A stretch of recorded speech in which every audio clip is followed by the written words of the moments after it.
स्वागत है दोस्तों आप सभी का पीटीआर एकेडमी में। और मैं हूँ रिचा। आज का देखिए जो करंट अफेयर्स का हमारा टॉपिक है वो है global initiative on sharing all influenza data. चलिए देखते हैं कि चर्चा में क्यों है। अगर हम इसकी बात करें तो हाल ही में भारत ने शेयरिंग ऑल इन्फ्लुएंजा डेटा पर ग्लोबल इनिशिएटिव यानी GISAID के साथ नोवल कोरोना वायरस SARS-CoV-2 के पूरे 9 जीनोम अनुक्रमण साझा किए हैं और इन सभी को पुणे स्थित नेशनल इंस्टीट्यूट ऑफ बायोलॉजी द्वारा साझा किया गया है। बायोलॉजी नहीं, वायरोलॉजी। उसके बाद नेक्स्ट है कि GSAID है क्या। तो देखिए यह 2018 में WHO द्वारा 61वीं विश्व स्वास्थ्य सभा के अवसर पर शुरू किया गया एक सार्वजनिक मंच है और यहाँ विभिन्न देशों द्वारा जीनोम अनुक्रमण साझा किया जाता है। 2013 में यूरोपीय आयोग ने एक शोध संगठन के रूप में GSAID को मान्यता दी थी। तो यूरोपीय आयोग ने GSAID को मान्यता दी थी। नेक्स्ट है GSAID का डाटाबेस एक्सेस समझौता यह सुनिश्चित करता है कि आनुवांशिक अनुक्रम डेटा दो दानकर्ता डेटा के लिए अपने बौद्धिक संपदा अधिकारों को जब्त नहीं करेंगे। उसके बाद इसकी पृष्ठभूमि देख लेते हैं कि क्या है। तो इस वर्ष मार्च की शुरुआत में यानी जब स्टार्टिंग में मार्च चालू हुआ था, भारत नोवल कोरोना वायरस की जीनोम का अनुक्रमण करने वाला दुनिया का 5वां देश बन गया है। और Indian council of medical research यानी ICMR ने सभी राष्ट्रीय अनुसंधान प्रयोगशालाओं को नोवल कोरोना वायरस के लिए परीक्षण करने की अनुमति दे दी है। नेक्स्ट देखते हैं कि जीनोम अनुक्रमण आखिर है क्या। तो अगर जीनोम अनुक्रमण की बात करें तो जीनोमिक यानी जीनोम अनुक्रमण एक ऐसी तकनीक है जो हमें DNA या RNA के भीतर पाए जाने वाले आनुवांशिक जानकारी यानी एडेनिन, साइटोसिन, ग्वानिन और थाइमिन, यूरेसिल का क्रम जो एक जीव का DNA और RNA बताते हैं को पढ़ने या व्याख्या करने की देता है, अनुमति देता है। और अब तक 57 देशों द्वारा आपस में मनुष्यों से अलग अलग वायरस के 3086 अनुक्रम साझा किए गए हैं। उसके बाद इसमें से अमेरिका ने सबसे अधिक 621 अनुक्रम साझा किए हैं। इसके बाद UK जो 350 है, बेल्जियम 253 है और चीन 242 है।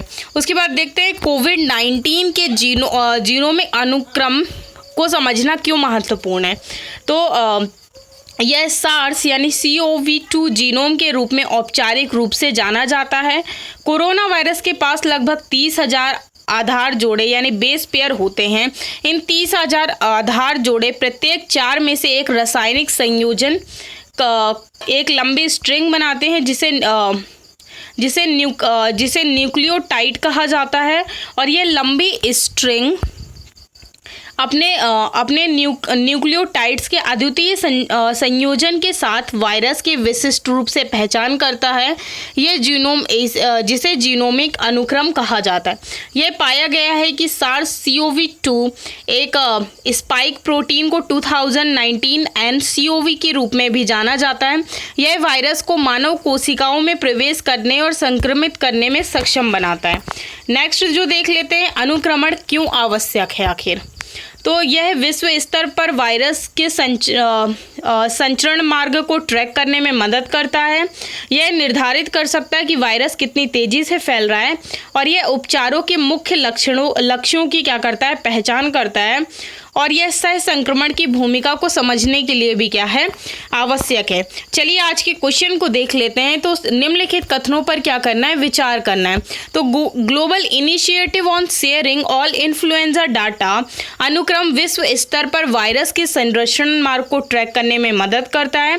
नेक्स्ट है GISAID वर्ष 2008 में WHO द्वारा शुरू किया गया एक मंच है जहां विभिन्न देशों द्वारा जीनोम अनुक्रम साझा किए जाते हैं। उपयुक्त में से कौन सा कथन सही है। केवल एक, केवल दो, एक और दो, दोनों, ना तो एक ना ही दो। तो इसका जो आंसर है वो क्या होगा, B होगा।